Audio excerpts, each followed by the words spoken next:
Hello and good morning everyone. I welcome you all at Eduvers News Analysis. Today is 26 January 2023 and today is Republic Day. So happy Republic Day to everyone. गणतंत्र दिवस की आप सभी को बहुत बहुत शुभकामनाएं। तो चलिए देखते हैं आज हमारी कौन कौन सी न्यूज़ हैं और आर्टिकल्स हैं जो हमें डिस्कस करने हैं। तो सबसे पहले हम ये देख लेते हैं कि आज क्या है 26 जनवरी। हम क्या सेलिब्रेट करते हैं? रिपब्लिक डे सेलिब्रेट करते हैं। क्यों सेलिब्रेट करते हैं रिपब्लिक डे? हमारा जो कॉन्स्टिट्यूशन है वो आज के दिन ही क्या हुआ था? इन्फोर्स हुआ था। 26 जनवरी 1950 को हमारा जो कॉन्स्टिट्यूशन था उसे इन्फोर्स किया गया था। आप सभी को पता होगा कि कॉन्स्टिट्यूशन जो हमारा है वो 26 नवंबर को ही बनकर तैयार हो गया था। तो उसे 26 नवंबर को ही क्यों इन्फोर्स नहीं किया गया? उसे हमने 26 जनवरी को ही क्यों इन्फोर्स किया? ये क्वेश्चन आ जाता है ना। तो देखिए यहाँ पर इसका हम रीज़न देख लेते हैं कि क्या हुआ था 1929 में।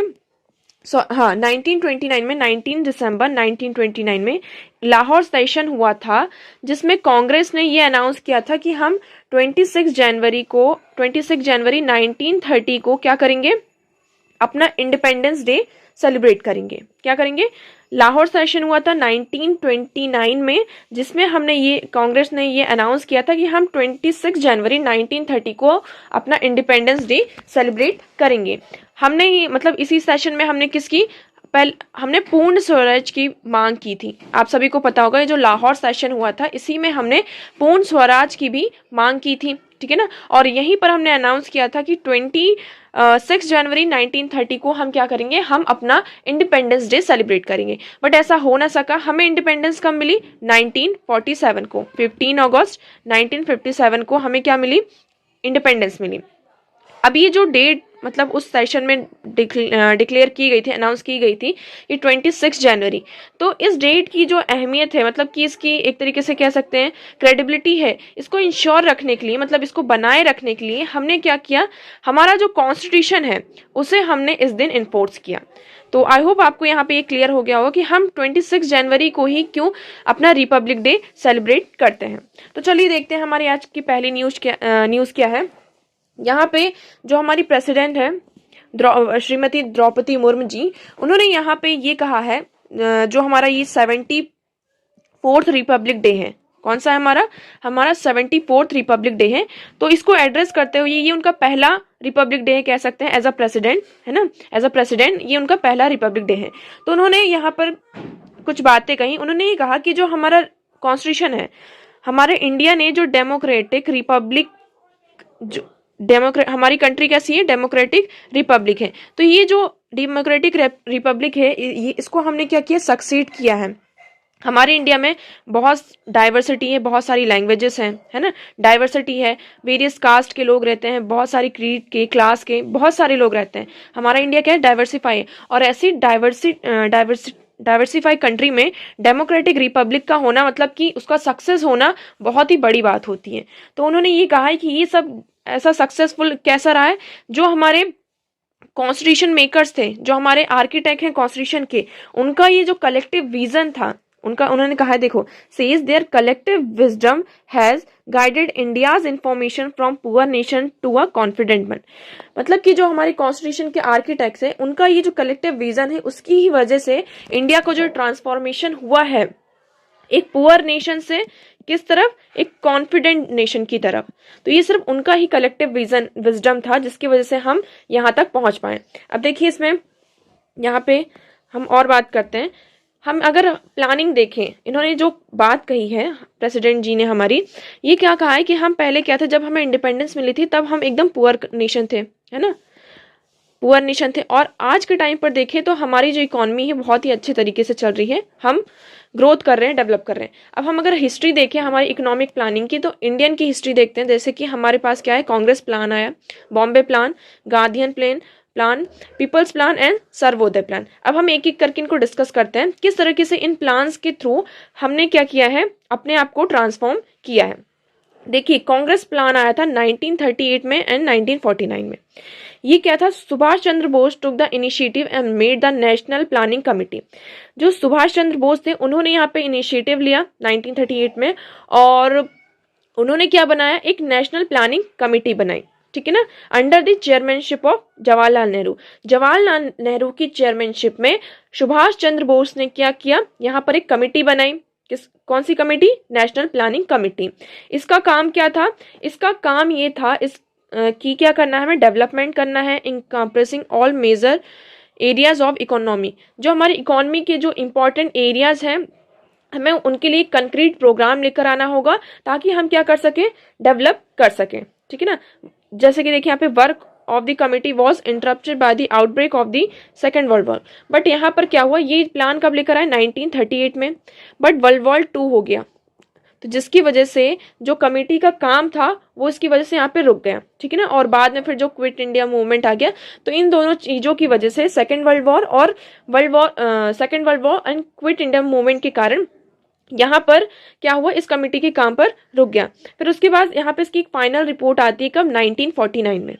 1949 में ये नेशनल प्लानिंग कमेटी की फाइनल रिपोर्ट आती है, जो क्या कहती है, जिसका जो मेन फेवर था, यहाँ पे फिर नई रिपोर्ट आती है जिसका मेन फेवर, आज़ादी के बाद ये रिपोर्ट आती है जिसका उन्होंने ये डायरेक्शन दिया कि मेन फेवर हमें क्या करना है, इंडस्ट्रियलाइजेशन की तरफ मूव करना है ना। अगर हम इंडस्ट्रियलाइजेशन की तरफ मूव करेंगे, हमें ज़्यादा से ज़्यादा कहाँ एम्फेसिस करना है? It give less emphasis to agriculture and cottage industries. उन्होंने इसमें ज़्यादा एम्फेसिस किस पे किया? इंडस्ट्रियलाइजेशन पे। और किस पे लेस किस पे किया, मतलब कि हमें किन चीज़ों पे काम करना है, उन्होंने एग्रीकल्चर और जो कॉटेज इंडस्ट्रीज है ना, इनमें थोड़ा कम एम्फेसिस किया, मतलब कि ज़्यादा जोर नहीं लगाया। उन्होंने ज़्यादा किस पे जोर लगाया कि हमें क्या करना है, इंडस्ट्रियलाइजेशन की तरफ ज़्यादा बढ़ना है। देखिए अब हम नेक्स्ट करते हैं हमारा बॉम्बे प्लान। ये कब आया था? बॉम्बे प्लान आया था 1944 एंड 1945 में। ठीक है ना, इसको क्या कहा जाता है? Plan of economic development. इसको 2 नाम से जाना जाता है, तो आपको ये यहाँ पे पता होना चाहिए। बॉम्बे प्लान क्या है? 1944 एंड 1945 में आया था। इसको हम प्लान ऑफ इकोनॉमिक डेवलपमेंट भी कहते हैं। ठीक है ना, ये किसके द्वारा बनाया गया था? पुरुषोत्तम दास, ठाकुर दास, JRD टाटा, DR बिरला, लाला श्रीराम, कस्तूरबा भाई, Lalbhai, AD Shroff, Advait Dalal and John Mathai. तो इनके द्वारा ये इस प्लान को प्रिपेयर किया गया था। ठीक है ना, अब इस प्लान में क्या जो हमारे मेजर इश्यूज थे उन पर वर्क करने के लिए एग्री किया गया था, जैसे कि एग्रियन रीस्ट्रक्चरिंग, मतलब कि जो हमारा एग्रीकल्चर है उसको हम किस तरीके से रीस्ट्रक्चर कर सकते हैं, किस तरीके से हम उसमें डेवलपमेंट ला सकते हैं, हम ग्रोथ कर सकते हैं। Abolition of intermediaries, guarantees of minimum wages, यहाँ पे मिनिमम वेजेस की बात की गई कि सबको credit and marketing support, rapid industrialization, emphasis on heavy capital good and basic industries, simultaneous development of consumer goods industries, promotion of medium small scale and cottage industry। देखिए जो हमारा ये प्लान आया था कांग्रेस प्लान, इसमें हमने मेन फोकस किस पे किया था? इंडस्ट्रियलाइजेशन पे। जो ये बॉम्बे प्लान आया, इसमें हमारा मेन फोकस किस पे था? हमारी जो बेसिक नीड्स है, जैसे कि हमारा एग्रीकल्चर, ठीक है ना, जो इंटरमीडिएटरीज हैं उनका यहाँ पे अबॉलिशन किया। हम जो हमारा मीडियम और स्मॉल स्केल कॉटेज इंडस्ट्री थी, इनका प्रमोशन ज़्यादा से ज़्यादा यहाँ पे किया गया। यहाँ पे जो हैवी कैपिटल और गुड्स थे और जो हमारी बेसिक इंडस्ट्रीज थी उन पे ज़्यादा यहाँ पर एम्फेसाइज किया गया। इंडस्ट्रियलाइजेशन पे भी यहाँ पे उन्होंने फोकस किया है, बट इसके साथ साथ ये सारी चीज़ें भी यहाँ पे इंक्लूड की गई थी। ठीक है ना, It was also agreed that state was to play an important role through planning। यहाँ पे ये भी एग्री किया गया कि जो स्टेट्स होंगे वो क्या करेंगे, इन प्लानिंग्स जो हमने ये प्लानिंग की है इस पे उन्हें एग्री करना होगा और अपने अपने स्टेट्स में इनको इम्प्लीमेंट करना होगा। ठीक है, यहाँ पे मेनली इनका फोकस क्या था? Large scale of measures for social welfare. ठीक है ना, हमारा इसमें मेन फोकस था सोशल वेलफेयर लार्ज स्केल में होना। ठीक है ना, नेक्स्ट हम मूव करते हैं। हमारा फिर नेक्स्ट प्लान आता है गांधीयन प्लान 1944 में। ये प्लान किसके द्वारा बनाया गया था? श्रीमन नारायण अग्रवाल के द्वारा। ठीक है, इस प्लान को किसके द्वारा बनाया गया था? श्रीमन नारायण अग्रवाल के द्वारा। Unlike Bombay plan it lead more emphasis on agriculture and cottage and village industry. अब देखिए गांधी जी का जब भी कॉन्सेप्ट आता है, गांधी जी के बारे में जब भी हम बात करते हैं तो वो मेनली किस पे फोकस करते हैं? हम सभी को पता है वो विलेज पे ज़्यादा फोकस करते हैं कि अगर विलेज यहाँ पर डेवलप होंगे तो हमारी जो कंट्री है ओवरऑल वो डेवलप होगी। तो ये गांधीयन प्लान में आप सभी को समझ में आ रहा होगा इसमें किस पे ज़्यादा फोकस किया गया होगा? एग्रीकल्चर पे और कॉटेज एंड विलेज इंडस्ट्रीज पे। यहाँ पे क्लियर हुआ? ठीक है ना, देखिए though not made by Gandhi himself, the plan was based on Gandhian principles and ideas of Gram Swaraj. ये प्लान गांधी जी के द्वारा नहीं बनाया गया था, बट इसमें जो गांधी जी के प्रिंसिपल्स थे, आइडिया ऑफ ग्राम स्वराज, इसको इसमें यहाँ पे इंक्लूड किया गया था। उसके बाद आता है हमारा पीपल्स प्लान, ठीक है। इसमें क्या था, ये एम.एन. रॉय जो हमारे चेयरमैन थे post war reconstruction committee of Indian trade union के, उनके द्वारा ये थोड़ा प्लान जो था रेडिकल था। ये प्लान कैसा था, इसमें main focus, the plan give agriculture and industry an equal importance. जैसे कि देखा हमने, जो हमारा कांग्रेस प्लान था, ठीक है, जो हमारा पहला प्लान आया था कांग्रेस प्लान, इसमें हमने इंडस्ट्रीज पे ज़्यादा फोकस किया। बॉम्बे प्लान पे हमने यहाँ पे किस पे फोकस किया, बॉम्बे प्लान पे हमने फोकस किया किस पे, एग्रीकल्चर इंडस्ट्री दोनों को मेनली यहाँ पे फोकस किया, सारी चीज़ों को इसमें इंक्लूड किया। गांधीयन प्लान में मेनली हमारा किस पे फोकस रहा, ग्राम स्वराज पे, कि हमें इसका क्या करना है, डेवलपमेंट करना है, ठीक है। जो ये पीपल्स प्लान आए थे, इसमें उन्होंने क्या किया, जो इन्होंने दोनों को एग्रीकल्चर एंड इंडस्ट्रीज को इक्वल इंपॉर्टेंस दी। उन्होंने बोला कि हमें क्या करना है, इंडस्ट्री और एग्रीकल्चर दोनों को यहाँ पे साथ में लेकर चलना होगा, तभी हम क्या कर सकते हैं, डेवलप कर सकते हैं। उसके बाद आता है हमारा 1950 में सर्वोदय प्लान। सर्वोदय इसका क्या है, इसके जो लीडर थे वो कौन थे, जयप्रकाश नारायण, ठीक है। और इस प्लान को जनवरी में लेकर आया गया था। यहाँ पे इसका जो इंस्पिरेशन था वो किससे था, जो गांधीयन की टेक्निक्स थी कंस्ट्रक्टिव वर्क की, गांधीयन टेक्निक्स थी, उसको इसमें मेनली इंक्लूड किया गया। The main ideas of this plan were very similar to Gandhian plan. अब देखो गांधीयन टेक्निक्स सारी, तो इसमें ऑफकोर्स इसमें जो गांधीयन प्लान के यहाँ पे गांधीयन प्रिंसिपल्स थे उनको यहाँ पे इंक्लूड किया गया होगा। Mainly Infosys on cottage industries, agriculture, principles of social justice etcetera. तो ये सारे प्लान्स थे जिसके थ्रू जो हमारा इंडिया है, पुअर नेशन से हम एक तरफ क्या, एक कॉन्फिडेंट नेशन की तरफ हम यहाँ पर मूव करें। तो देखिए यहाँ पे ये प्रीलियम बेस्ड हमारा फैक्ट हो जाते हैं। हम यार ये जो प्लान्स हैं ये आपसे क्वेश्चन में यहाँ पे प्रीलियम से पूछे जा सकते हैं। नेक्स्ट न्यूज की तरफ हम मूव करते हैं। यहाँ पर देखिए एडिटोरियल सेक्शन में हमारे यहाँ पे दो एडिटोरियल्स हैं जो हमें यहाँ पे डिस्कस करने। पहला क्या है, इंडियाज जगरनॉट ऑफ सेंसरशिप। देखिए ये इशू कैसे आया, यहाँ पर आप सभी को पता, बीबीसी ने क्या किया था, बीबीसी एक ब्रिटिश ब्रॉडकास्टिंग न्यूज़ है, यहाँ पे ब्रिटिश बीबीसी है। यहाँ पे उन्होंने क्या किया, एक डॉक्यूमेंट्री मोदी जी के नाम पर, यहाँ पे मतलब मोदी की एक जो हमारे प्राइम मिनिस्टर है उनकी एक डॉक्यूमेंट्री यहाँ पे पब्लिश की, जिसमें मेनली किस पे फोकस किया गया था, जो गुजरात में राइट्स वगैरह हुए थे, गुजरात में जो दंगे हुए थे, और उस टाइम पे जो मोदी जी थे वो क्या थे, वहाँ के चीफ मिनिस्टर थे, ठीक है ना, वहाँ के सीएम थे। तो इस डॉक्यूमेंट्री में मेनली इस चीज़ पर यहाँ पर फोकस किया गया। तो इसी पे यहाँ पे क्या हुआ है कि इस डॉक्यूमेंट्री पे यहाँ पे बैन लगाने की बात कही गई है। बहुत दिनों से ये न्यूज़ में चल रहा है, 2-3 दिन से आप देख रहे होंगे ये न्यूज़ पे चल रहा है। अब देखिए यहाँ पर क्या हुआ, जो हमारी मिनिस्ट्री है, ministry of information and broadcasting, उन्होंने क्या किया है, 50 ट्विटर अकाउंट, यहाँ पे आपको याद रखना 50 ट्विटर अकाउंट उन्होंने क्या कर दिए हैं, ब्लॉक कर दिए हैं। 50 ट्विटर अकाउंट उन्होंने ब्लॉक कर दिए। अब यहाँ पे क्वेश्चन आता है कि इन्होंने ये ऐसा किया क्या, उन्होंने यहाँ पे जो हमारा इंफॉर्मेशन टेक्नोलॉजी रूल 2021 उसका जो सेक्शन 69A है, और जो हमारा इंफॉर्मेशन आईटी एक्ट 2000 है, उसके तहत उन्होंने क्या किया है, जो ये 50 ट्विटर अकाउंट्स हैं उन्होंने यहाँ पे इसको ब्लॉक कर दिया है, ये कहते हुए कि ये क्या है, इमरजेंसी ब्लॉकिंग है। अब देखिए यहाँ पे क्या कहा है, इमरजेंसी ब्लॉकिंग का नाम देकर यहाँ पर क्या किया है, उनके जो ट्विटर अकाउंट्स हैं उनको ब्लॉक कर दिया, ठीक है। उन्होंने क्या किया कि ये जो अकाउंट्स हैं वो कुछ इस तरीके की लिंक कैरी करते हैं जो कि क्या कर रहे हैं, हमारे गवर्नमेंट के लिए, यहाँ पे गवर्नमेंट को यहाँ पे इमरजेंसी पावर का यूज़ करना पड़ा under article 69A of IT rules 2021 and IT act of 2000, ठीक है ना, इसके तहत उन्होंने ये किया। अब यहाँ पे देखिए हम अगर क्या बात करें आईटी एक्ट की, अब देखिए यहाँ पे ठीक है उन्होंने बैन कर दिया, सारी चीज़ें जो भी हैं समझ में आती है। अब यहाँ पे देखिए हमारा क्या है, article 19 clause 1 and clause A, ये क्या कहता है, right to speech and expression, ठीक है। ये क्या है, right to speech and expression.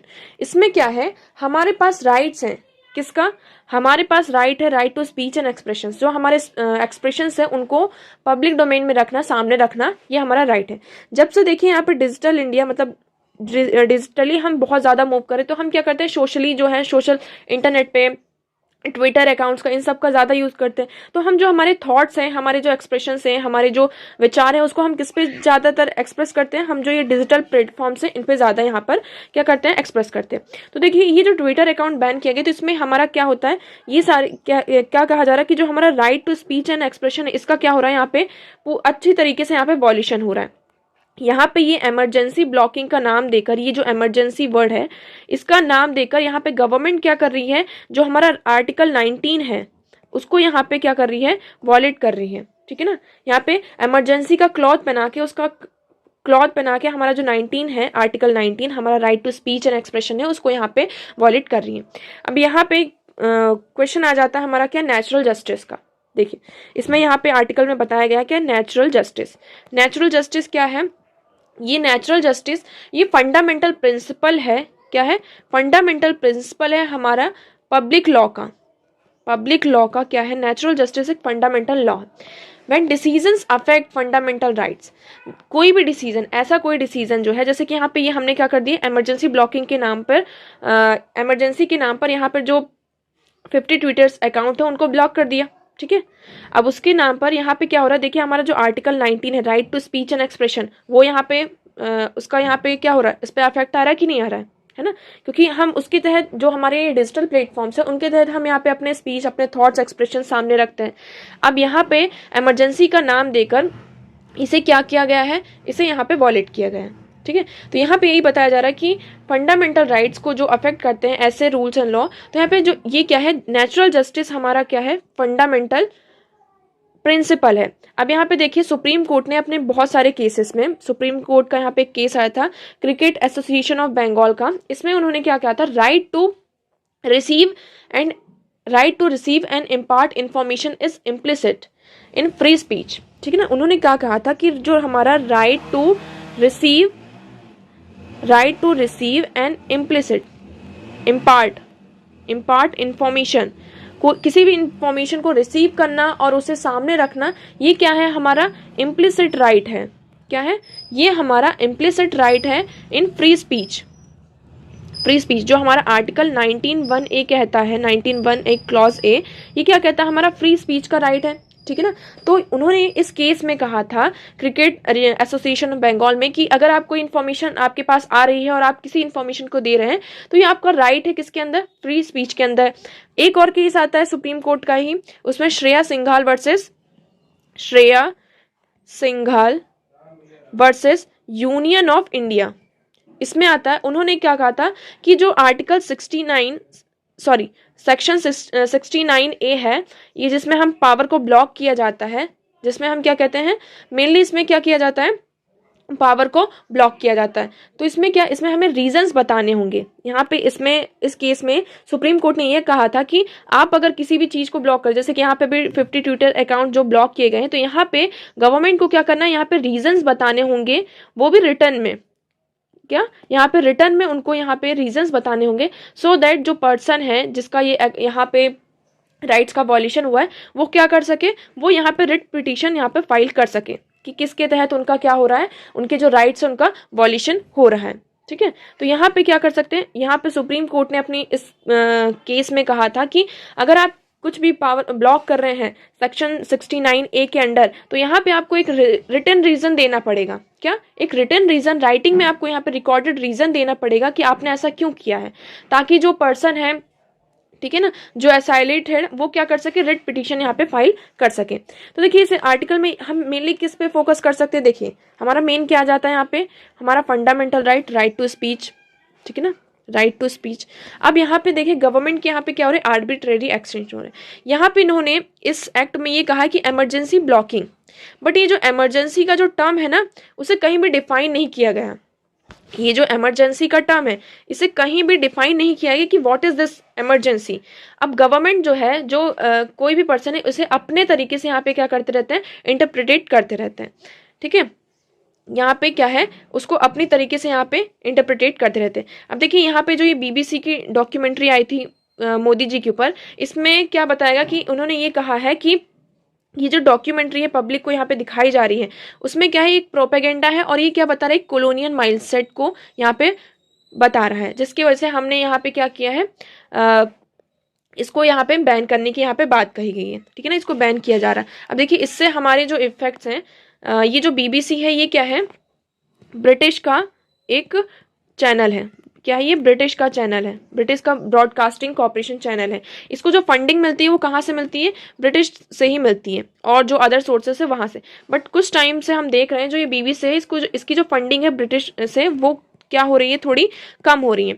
तो ये बीबीसी क्या करते हैं, इन्होंने पहले भी बहुत सारी, जो हमारा काजीरंगा नेशनल पार्क है उनके ऊपर एक डॉक्यूमेंट्री बनाई थी कि किस तरीके से जो काजीरंगा नेशनल पार्क में जो एनिमल्स हैं, वहाँ की जो स्पीशीज हैं, उनके साथ यहाँ पे बिहेवियर होता है। फिर उसको जिसकी वजह से यहाँ पर जो हमारी इंडिया ने यहाँ पे क्या किया था, इंडियन गवर्नमेंट ने बीबीसी को 7 सालों के लिए यहाँ पे बैन कर दिया था कुछ भी, कोई भी डॉक्यूमेंट्री बनाने से, ठीक है ना। तो बीबीसी को यहाँ पे ये पता चल चुका है कि अगर हम क्या करते हैं, इंडिया के ऊपर कोई भी ऐसी डॉक्यूमेंट्री बनाती है तो उनकी यहाँ पे क्या होता है, थोड़ा सा उनको बढ़ावा मिलता है, उनको ज़्यादा लोग देखने की इच्छा रखते हैं, है ना। बीबीसी ने यहाँ पे ये भी किया था कि वो क्या करना चाहते हैं, वो नेटफ्लिक्स जो है, नेटफ्लिक्स है उसको यहाँ पे क्रॉस करना चाहते हैं, मतलब उससे आगे बढ़ना चाहते हैं। पर यहाँ पे देखिए इसकी वजह से यहाँ पर बीबीसी यहाँ पे क्या सोचता है कि अगर हम इंडिया के ऊपर ऐसी कोई डॉक्यूमेंट्री या कुछ भी बनाते हैं तो उनको यहाँ पे ज़्यादा इंपॉर्टेंस मिलेगी। इंपॉर्टेंस जैसे वो ज़्यादा सुर्खियों में आएंगे, ज़्यादा न्यूज़ में आएंगे, लोग ज़्यादा उसको अप्रोच करने की कोशिश करेंगे, उसकी मेंबरशिप यहाँ पे परचेस करने की यहाँ पे क्या करेंगे, कोशिश करेंगे, ट्राई करेंगे, ठीक है ना। तो यहाँ पे बीबीसी के मतलब हम एक तरीके से कह सकते हैं एजेंडाज हैं। अब यहाँ पे क्या बताया गया कि एन एवरीथिंग लॉ। अब देखिए यहाँ पे ये कहा गया है कि गवर्नमेंट यहाँ पर अपनी तरीके से कुछ भी ये जो आईटी रूल्स आते हैं, एक्ट आते हैं, उनको वो अपने तरीके से यहाँ पे करती है, ठीक है ना। अब जैसे कि this year stated with more propose changes, यहाँ पे जो हमारा कॉन्स्टिट्यूशनल कंसर्न्स है उनको यहाँ पे एड्रेस नहीं किया जाना है मेनली, ठीक है। यहाँ पे जैसे कि ऑनलाइन गैम्बलिंग है, गैम्बलिंग कंपनीज है, जो इलीगल सेवरल गुड्स है इंक्लूडिंग फेडरलिज्म, इनको यहाँ पे हमें क्या ज़रूरत है, इनको रेगुलेट करने की ज़रूरत है, ठीक है ना। इस तरीके की चीज़ें रेगुलेट करने की ज़रूरत है। इंस्टेड ऑफ आप क्या कर रहे हैं, यहाँ पे जो हमारी मीडिया है, हम यहाँ पे क्या कर रहे हैं, मेनली हमारी जो मीडिया है उसको ही काम करने से यहाँ पर रोक रहे हैं, उनके जो राइट्स हैं उनका यहाँ पे क्या कर रहे हैं, वॉल्यूशन कर रहे हैं। तो देखिए इसमें मेनली हमारा क्या आ जाता है, हमारा राइट टू स्पीच, ठीक है ना। गवर्नमेंट के यहाँ पे एक्शंस कि किस तरीके से गवर्नमेंट यहाँ पे आर्बिट्रेरी एक्शंस ले रही है, ठीक है ना, उसके अगेंस्ट। तो आई होप आपको ये आर्टिकल यहाँ पे क्लियर होगा। हम नेक्स्ट मूव करते हैं यहाँ पे नेक्स्ट आर्टिकल की तरफ, contesting the hegemony of the dollar. यहाँ पे डॉलर की हेजमनी को किस तरीके से यहाँ पे अब क्या हो रहा है, यहाँ पे उसके कंटेस्टेंट्स यहाँ पे आ चुके हैं, है ना, उसके अगेंस्ट में यहाँ पे बहुत सारी जो पार्टीज हैं वो अब आ रही हैं। अब देखिए डॉलर क्या है, डॉलर की अगर हम बात करें तो डॉलर का जो कंट्रीब्यूशन है, कोई भी अगर हम ट्रेड करते हैं, किसी भी अगर हम ट्रेड करते हैं तो वो हम किस में करते हैं, डॉलर में ही करते हैं सारे, ठीक है ना। आप सभी को पता होगा हम जो सारे ट्रेड करते हैं वो किस में करते हैं, डॉलर में करते हैं। कोई भी ट्रेड है, जो ऑयल का ट्रेड कर रहे हैं, किसी एनर्जी का ट्रेड कर रहे हैं, डिफेंस सिस्टम का ट्रेड कर रहे हैं, किसी भी कंट्री के साथ अगर हमारे ट्रेड होते हैं वो हम जनरली डॉलर में करते हैं।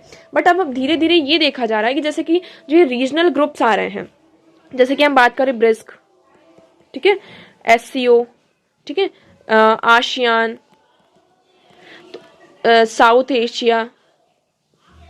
Asia, global south. तो देखिए ये जो रीजनल ग्रुप सब बन रहे हैं, इनकी यहाँ पे क्या हो रहा है, अब इन रीजनल ग्रुप्स में यहाँ पे क्या हो रहा है, करेंसी स्वैप हो रहा है। अब वो क्या करते हैं, अपनी ही करेंसी में यहाँ पे ट्रेड करते हैं। देखिए the BRICS new development bank encourages trade and investment in national currencies by distributing up to 50% of its loan in national currency since 2015। अब देखिए यहाँ पे ब्रिस्क है ना, ब्रिस्क में भी क्या है, उन्होंने किसको प्रमोट किया है, जो उनका न्यू डेवलपमेंट बैंक है उन्होंने इसको प्रमोट किया है कि जो आप ट्रेड कर रहे हैं, क्या जो आप ट्रेड कर रहे हैं वो आप किस में कीजिए, आपकी जो नेशनल करेंसी है उसमें कीजिए आप ट्रेड, ठीक है। इसमें क्या बताएगा कि जो आपकी जो नेशनल करेंसी है आप उसमें ट्रेड कीजिए। अब देखिए जो आसियान है उनके बीच, आसियान के जो मेंबर्स हैं उनके बीच में भी जो कंट्रीज हैं वहां भी क्या होता है, जो ट्रेड होता है करेंसी स्वैप है। देखिए यहाँ पे bilateral currency swap among ASEAN countries China, Japan, South Korea are $380 billion. यहाँ पे देखिए $380 बिलियन का यहाँ पे करेंसी स्वैप एग्रीमेंट है बिटवीन आसियान कंट्रीज, ठीक है ना, एक बायलेटरल करेंसी स्वैप है। अब यहाँ पे चाइना भी देखिए, चाइना भी अब क्या करता है, यहाँ पर जो उसकी करेंसी है युआन, उसमें ही ज़्यादातर वो ट्रेड करता है। हमारे भी जो ट्रेड होते हैं रशिया के साथ, जो ट्रेड है हमारे, ठीक है, हम जो रशिया से ऑयल परचेस करते हैं, एनर्जी परचेस करते हैं, डिफेंस सिस्टम परचेस करते हैं, तो अब हम ज़्यादातर जो हमारे ट्रेड्स हैं वो हम किससे करते हैं, जो हमारी नेशनल करेंसी है हम रुपीज़ में ही वहाँ पर क्या करते हैं, ट्रेड करती हैं। तो यहाँ पे हमें क्या दिखाई दे रहा है कि जो हम डॉलर है वो बाईपास होता हमें दिखाई दे रहा है। देखिए, the combined GDP of China, India, Russia, south Africa, Indonesia, Brazil, Iran and Turkey exceed that of G7। यहाँ पे जो G7 कंट्रीज हैं उनकी जो जीडीपी है, अगर हम इसको पूरा कंबाइन करें तो वो G7 जो इंपॉर्टेंट कंट्रीज आती हैं उसको भी क्या करती हैं, सरपास करती हैं। ठीक है ना। The yuan is being internationalised as the International Monetary Fund has given its special drawing rights. जो युआन है ये क्या है, चाइना की करेंसी है। ये भी क्या हो रहा है, अब इंटरनेशनलाइज हो रहा है, जैसे कि डॉलर इंटरनेशनलाइज है। सारे जो ट्रेड होता है, जितनी भी कंट्रीज हैं वो क्या डॉलर में ज़्यादातर यहाँ पर ट्रेड करती हैं। ठीक है ना। तो यहाँ पे जो युआन है उसको भी क्या किया गया है, जो हमारा IMF है उसके द्वारा इसको स्पेशल ड्राइंग राइट्स दिए गए हैं, जिसकी वजह से अब युआन भी क्या हो रहा है, धीरे धीरे इंटरनेशनलाइज हो रहा है। अब देखिए, जो हमारे ग्रुपिंग्स हैं, रीजनल ग्रुपिंग्स हैं, जैसे कि SCO है, हमने अभी बात करी, EU है, यूरोपियन यूनियन।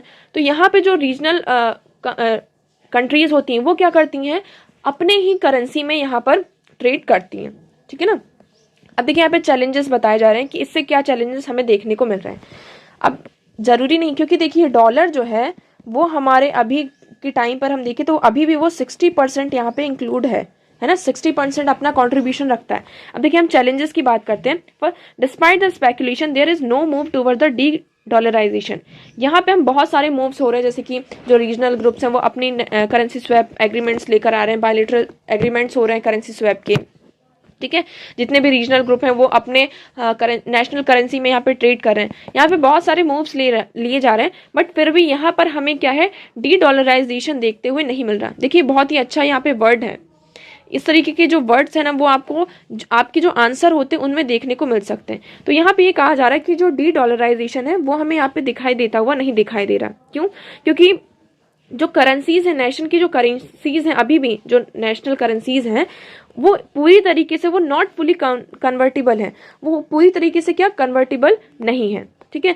दूसरा क्या है, despite the rise of alternate system of trade, multiple currency circulation system. अब देखिए, यहाँ पे ठीक है, हम डॉलर में यहाँ पे ट्रेड नहीं कर रहे हैं, यहाँ पे हम डॉलर में ट्रेड नहीं कर रहे हैं, हमने एक्सेप्ट किया। हम क्या कर रहे हैं, हमारी नेशनल करेंसी में यहाँ पे ट्रेड कर रहे हैं। ठीक है, नेशनल करेंसी में यहाँ पे हम ट्रेड कर रहे हैं। बट इससे क्या हो रहा है, देखिए, सारी जो कंट्रीज हैं वो अपनी अपनी नेशनल कंट्रीज में यहाँ पे ट्रेड करेंगी। तो देखिए, यहाँ पे क्या हो रहा है, मल्टीपल करेंसी का सर्कुलेशन हो रहा है। क्या हो रहा है, मल्टीपल करेंसी का यहाँ पर सर्कुलेशन हो रहा है, जिसकी वजह से अभी भी क्या है, हम डॉलर को यहाँ पे पीछे नहीं कर पा रहे। डॉलर अभी भी क्या कर रहा है, डोमिनेट कर रहा है। देखिए, second, the dollar makes up 60%। अभी हमने बात करी, यूरो जो है हमारा वो 20% है, और येन जो है 5.8, और युआन 3% है। तो यहाँ पर देखिए 60%, ये बहुत लंबा टर्म है जो हमें यहाँ पे इसकी तरफ आगे बढ़ना पड़ेगा। Geopolitics and geoeconomics are merging and newly supplied chains are alternative currency chain are enabling dual multiple circulation system. अब यहाँ पे बहुत सारी क्या हो रही है, करेंसीज मार्केट में आ रही हैं। ठीक है ना, करेंसी का सर्कुलेशन, मल्टीपल करेंसी सर्कुलेशन हो रहा है। तो अब हमें यहाँ पे देखिए बहुत सारी चेन देखने को मिलेंगी। यहाँ पे हमें क्या है, अल्टरनेट ऑप्शंस हाँ यहाँ पे जरूर मिलेंगे देखने को। अब देखिए, यहाँ पे capital account convertibility refers to the ability of convert। अब ये CAC क्या होता है, कैपिटल अकाउंट कन्वर्टेबिलिटी, CAC ये क्या होता है, it is the refers to the ability to convert domestic capital asset investment to international capital asset। CAC होता है, ये आपके लिए यहाँ पे ये प्रीलिम्स फैक्ट है, ये यहाँ पे प्रीलिम्स फैक्ट है आपके लिए। यहाँ पर देखिए, इससे क्वेश्चन जरूर बनते हैं। CAC क्या होता है, इसमें हमारी जो डोमेस्टिक कैपिटल होते हैं, जो हमारे डोमेस्टिक एसेट्स होते हैं, उनको हम क्या करते हैं, इन्वेस्ट करते हैं, या फिर लोन के थ्रू क्या करते हैं, इंटरनेशनल कैपिटल जो हमारे एसेट्स होते हैं उसमें यहाँ पर कन्वर्ट करते हैं। मतलब कि देखिए, मान लीजिए जो हम रुपीज़ हैं, तो हम यहाँ पे क्या कर रहे हैं, इन्वेस्टमेंट कर रहे हैं रुपीज़ में सारी चीज़ें, या फिर लोन्स ले रहे हैं, तो हम क्या कर रहे हैं, उसको मान लीजिए हम डॉलर में यहाँ पे कन्वर्ट कर रहे हैं। तो अपनी जो डोमेस्टिक कैपिटल एसेट्स है उसको हम क्या कर रहे हैं, इंटरनेशनल कैपिटल एसेट में चेंज करना ही क्या होता है, कैपिटल अकाउंट कन्वर्टेबिलिटी। फिर क्या आता है, हमारा नेक्स्ट क्वेश्चन आता है, फुल कैपिटल अकाउंट कन्वर्टेबिलिटी क्या होता है, would eventually result the ultimate capital movement. अगर किसी भी कैपिटल का कोई भी करेंसी उसका फुल कन्वर्टेबिलिटी है तो हम क्या कर सकते हैं, अनलिमिटेड कैपिटल मूवमेंट की तरफ यहाँ पर मूव कर सकते हैं। हम इंडियन रुपीस की बात करें तो Indian rupees was not given full capital account convertibility. Indian rupees को फुल कैपिटल अकाउंट की कन्वर्टेबिलिटी नहीं है। मतलब कि आपके पास जैसे कि मान लो मेरे पास 100 रुपए हैं तो इसमें से वो सिर्फ 70 रुपए ही क्या करेंगे, उसको कन्वर्ट करेंगे हमारी जो इंटरनेशनल मान लीजिए डॉलर में या किसी चीज में, जो बाकी के 20 रुपए उसको वो पूरी तरीके से यहाँ पे कन्वर्ट नहीं करेंगे। तो इंडियन रुपीस जो है वो क्या फुल अकाउंट अभी भी उसको फुल अकाउंट कन्वर्टेबिलिटी का नहीं है। क्यों? Because of current account situation was not favourable as India है सब्सटेंशियल करंट अकाउंट डेफिसिट। ऐसा क्यों है? क्योंकि इंडिया के पास क्या है, करंट अकाउंट डेफिशिएट है, जिसकी वजह से इंडिया की जो रुपीज है उसको full capital account convertibility provide नहीं की गई है। आई होप आपको यहाँ पे ये सारी चीजें यहाँ पर क्लियर होंगी। चलिए मूव करते हैं हमारे नेक्स्ट न्यूज की तरफ। तो देखिए यहाँ पे क्या है, रशिया और यूक्रेन की वॉर में बता रहा कि अब इसका नेक्स्ट पार्ट क्या होगा, इसका नेक्स्ट लेग क्या होगा, देखते हैं हम। देखिए हमारे लिए रिलेवेंट हो जाता है जीएस पेपर 2 से। यहाँ पे बताया गया है, एक्सप्लेन किया गया है कि the next leg of Russia Ukraine war यहाँ पे क्या हो सकता है। अब Russia is trying to build better field moment with minor advances. Russia अब यहाँ पे क्या कर रहा है, रशिया को यहाँ पे देखा होगा जो यूक्रेन है उसको यहाँ पर नाटो कंट्रीज और यूरोपियन यूनियन यूएसए इसकी तरफ से पूरा सपोर्ट है, ठीक है ना। और यहाँ पर क्या कर रहे हैं, ये जो कंट्रीज हैं, नाटो है, यूरोपियन यूनियन है, यूएसए है, पूरा फुल सपोर्ट प्रोवाइड कर रहे हैं विद आर्म्स एंड एम्यूनिशंस, ठीक है ना, मिसाइल्स, आर्म्स, इन सारी चीजों से कर रहे हैं। अब रशिया क्या ट्राई कर रहा है यहाँ पे, अब युद्ध के मैदान में वो एडवांस लेकर आना चाहता है, यहाँ पे वो एडवांस टेक्नोलॉजी का यूज करना चाहता है। देखिए Ukraine whose troops are struggling to defend the front line in the east and south is asking for heavier weapons for NATO allies. अब यूक्रेन को क्या कर रहा है, जो नेटो के एलाइज हैं उनसे अब हैवी वेपन्स की मांग कर रहा है। क्यों? क्योंकि जो रशिया है अब वो नए नए एडवांसेस यहाँ पे एडवांस आर्म्स के साथ और एम्यूनिशंस, मिसाइल्स के साथ यहाँ पर सामने आ रहा है, जिसकी वजह से यहाँ पे यूक्रेन क्या है, वो नेटो के जो मेंबर्स हैं, नेटो के जो एलाइज हैं उनसे हैवी मेंबर्स की यहाँ पे बात कर रही है। इसी के कंटेस्ट में जर्मनी ने यहाँ पे क्या किया है, असिस्टेंट प्रोवाइड की है। उन्होंने उनका जो लेपर्ड 2 बैटल टैंक है वो यूक्रेन को यहाँ पे दिया है, मतलब कि उनको प्रोवाइड किया है, ठीक है ना। Created a rift with in NATO, ठीक है। तो यहाँ पे जर्मनी ने क्या किया, लेपर्ड 2 बैटल टैंक यूक्रेन को यहाँ पे प्रोवाइड किया है। अब यहाँ पे यूएसए ने भी यहाँ पे इनिशियल रिलेक्टेंस यहाँ पे दिखाई है। उन्होंने क्या M1 एब्राम्स टैंक सेंड किया है, कहाँ, कीवी में। तो यहाँ पे क्या हो रहा है, देखिए नेटो और जो यूरोपियन यूनियन है और यूएसए है वो क्या कर रहे हैं, कंटिन्यूसली यूक्रेन को यहाँ पे अपना सपोर्ट जो है प्रोवाइड कर रहे हैं by various arms and ammunition, tanks वगैरह यहाँ पे उनको प्रोवाइड किए जा रहे हैं। अब देखिए यूक्रेन के पास क्या है, लिमिटेड नंबर ऑफ टैंक्स हैं, और वो भी कब के हैं, सोवियत इरा के हैं, जब सोवियत 1991 उससे भी पहले के हैं, सोवियत इरा के, ठीक है ना। जब वो सोवियत यूनियन का जब वो पार्ट था कौन, यूक्रेन, तब से उनके पास वो जो लिमिटेड नंबर ऑफ टैंक्स है। तो जो रशिया है, रशिया की जो टेक्नोलॉजी है हम देखें डिफेंस सिस्टम में वो बहुत ही ज़्यादा एडवांस है, जो कि उनसे टक्कर लेने में यहाँ पे बहुत ही कम है, ठीक है। तो Ukrainian leaders have said that they believe Moscow is planning to major offensive in coming months. तो इसमें ये बता रहा है कि मॉस्को जो है वो ट्राई कर रहा है, मॉस्को क्या है, रशिया के यहाँ पे कैपिटल, ठीक है। तो मॉस्को, उन्होंने ये कहा कि मॉस्को जो है ट्राई कर रहा है कि आने वाले मंथ्स में यहाँ पे वो कुछ नए तरीके लेकर आने वाला है। तो उसको यूक्रेन ये चाहता है कि जो ये यूरोपियन यूनियन है, नेटो है, यूएसए है, वो उनको और ही एडवांस टेक्नोलॉजी वाले टैंक्स और वेपन्स उनको प्रोवाइड करें। अब आगे फिर देखेंगे क्या होता है। नेक्स्ट हम बात करते हैं India and Egypt types evolved towards strategic partnership. यहाँ पे आप सभी को पता होगा कि रिपब्लिक डे है आज, है ना, और जो हमारे आज के चीफ गेस्ट हैं वो कौन है, इजिप्टियन प्रेसिडेंट, जो इजिप्ट के हमारे प्रेसिडेंट हैं वो आज के हमारे क्या हैं, चीफ गेस्ट हैं। अब इस मीटिंग में यहाँ पर उन्होंने ये कहा कि जो इंडिया है और इजिप्ट है उनके जो रिलेशंस है, इंडिया और इजिप्ट के जो रिलेशंस है वो बहुत ही क्या कह सकते हैं, मतलब कि हमेशा से ही थोड़े अच्छे थे, है ना, ये हम ये कह सकते हैं।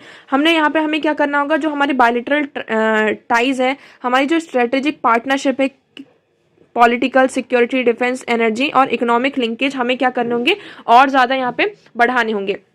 यहाँ पे 5 मेमोरेंडम साइन हुए हैं, आपको यहाँ पे याद रखना कौन कौन से। किस किस सेक्टर में, culture, cooperation of youth matters, cyber security, information and technology and public broadcasting. तो ये 5 एरियाज है जहां पर 2 टीम्स के बीच में, यहाँ पे इंडिया और इजिप्ट के बीच में यहाँ पर क्या हुआ है, मेमोरेंडम साइन हुआ है। यहाँ पे प्राइम मिनिस्टर, हमारे जो प्राइम मिनिस्टर हैं, उन्होंने ये रिक्वेस्ट भी किया है कि to create a permanent channel to enhance digital connection between small and medium scale industries. उन्होंने ये कहा है कि हमें क्या करने की जरूरत है, एक डिजिटल कनेक्शन, मतलब कि एक परमानेंट चैनल यहाँ पे क्रिएट करने की जरूरत है, जिससे कि हम क्या कर सके, जो हमारी small and medium scale industries हैं, हम इनको एक दूसरे से कनेक्ट कर पाएं। तो देखते हैं आगे और क्या न्यूज़ निकल कर आती है इससे, फिर हम इसको आगे फर्दर डिस्कस करेंगे। नेक्स्ट हम मूव करते हैं, यहाँ पर देखिए, Pakistan prime minister to invite for SCO summit. यहाँ पर हम बात करेंगे किसकी, जो पाकिस्तान के प्राइम मिनिस्टर हैं, यहाँ पे SCO की मीटिंग होने वाली है, आप सभी को पता होगा।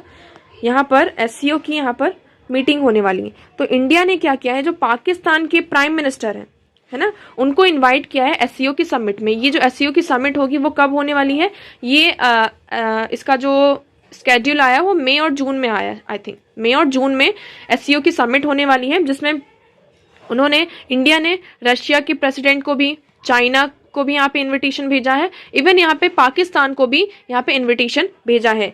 अब यहाँ पे ये इंश्योर किया जाए, अब देखिए इंडिया में क्या G20 समिट भी ऑर्गेनाइज होने वाला है, तो इसके चलते इंडिया ने क्या किया है, चाइना, रशिया और पाकिस्तान सभी के यहाँ पे जो प्राइम मिनिस्टर्स हैं वहां पर उनको इन्वाइट किया है कि जो ये SCO की जो मीटिंग है उसको यहाँ पर क्या करें, अटेंड करें। अब देखिए यहाँ पे हम SCO के बारे में थोड़ा जान लेते हैं कि SCO हमारे लिए क्यों इंपॉर्टेंट हो जाता है। ये हमारे लिए GS पेपर 2 से इंपॉर्टेंट है।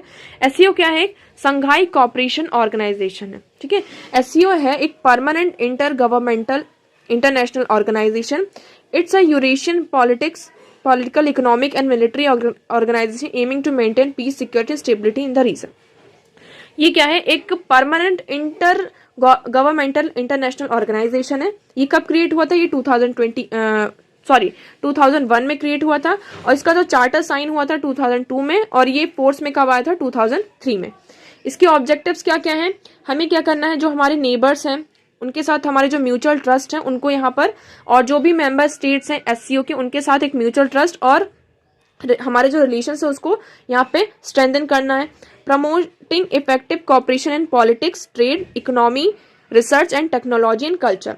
हमारे जो प्रमोटिव कॉपरेशन एरिया जैसे कि पॉलिटिक्स है, ट्रेड है, इकोनॉमी है, रिसर्च एंड टेक्नोलॉजी है, कल्चर है, तो इन एरियाज को ज़्यादा से ज़्यादा एक दूसरे के बीच में यहाँ पे प्रमोट करना है। हमें यहाँ पे जो हमारे जो टाइज हैं उन education, energy, transport, tourism, environmental protection etcetera, यहाँ पे हमारे जो टाइज हैं उनको क्या करना है, इनहेंस करना है। मतलब कि हम टूरिज्म को प्रमोट करें, हम एक दूसरे की जो कंट्रीज है वहाँ पे टूरिज्म को प्रमोट करें, है ना, विजिट करें, ठीक है। एजुकेशन को यहाँ पे हमें प्रमोट करना है। एनर्जी सेक्टर है जो हमारा, ठीक है, उसको यहाँ पे प्रमोट करना है। किस तरीके से हमारा जो ट्रांसपोर्ट सेक्टर है उसको यहाँ पे इनहेंस करना है। एक दूसरे के हम किस तरीके से कनेक्टिविटी को यहाँ पे इंश्योर कर सकते हैं। हमें यहाँ पे क्या करना है, इंश्योर करना है पीस, सिक्योरिटी एंड रीजन में पीस और सिक्योरिटी को मेंटेन करना, इंश्योर करना है। Establishment of democratic, fair and rational new international politics and economic order. ये सारे क्या है हमारे SCO के, हमारी क्या है ऑब्जेक्टिव्स हैं। मेंबर कौन कौन से, यहाँ पे 9 मेंबर स्टेट्स हैं, तो आपको यहाँ पे याद होना चाहिए। पहला कौन सा है, China, India, Kazakhstan, Kyrgyzstan, Russia, Pakistan, Tajikistan, Uzbekistan and Iran. तो देखिए इसमें हमारा मेनली सेंट्रल जो एशिया है वो इंक्लूड होता है।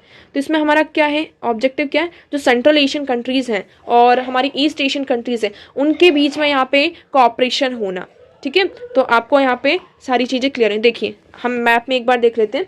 तो जो SCO है वो हमारी ग्लोबल पॉपुलेशन का 40% कवर करता है। कितना, 40%। और जो हमारी GDP में हम देखें तो 20% जो ग्लोबल GDP है उसमें यहाँ पर क्या करता है, कंक्लूड करता है।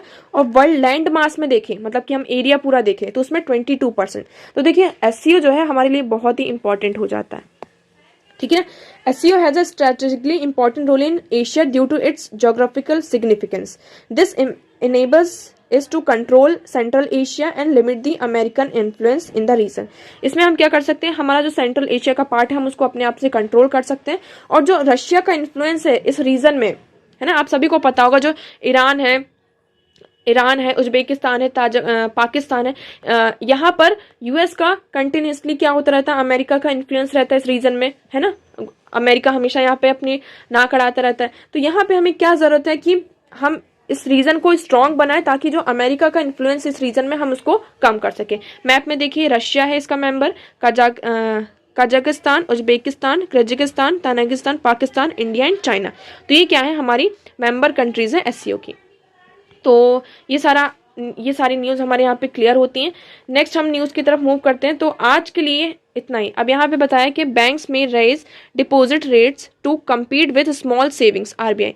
तो यहाँ पे आरबीआई ने ये कहा है कि जो बैंक्स है वो क्या कर सकती हैं, अपने जो डिपॉजिट रेट्स हैं, है ना, उनको यहाँ पर क्या कर सकती हैं, बढ़ा सकती हैं, जिससे कि हम स्मॉल सेविंग्स जो होती हैं हमारी उसको हम यहाँ पे कम्पीट कर सकें। इसमें भी आगे रिपोर्ट आएगी, उसके बारे में हम यहाँ पर डिस्कस करेंगे। So that's for all today. I hope आपको सारी चीज़ें क्लियर होंगी। कमेंट सेक्शन में ज़रूर बताइएगा कि आपको ये वीडियो कैसा लगा। कुछ इंप्रूवमेंट की ज़रूरत होगी तो आप ज़रूर हमें सजेस्ट कीजिएगा इसमें, है ना। और पीडीएफ के लिए आप टेलीग्राम चैनल ज्वाइन कर सकते हैं, जिसकी लिंक आपको डिस्क्रिप्शन बॉक्स में प्रोवाइडेड है। So that's for all today. Thank you so much for discussion.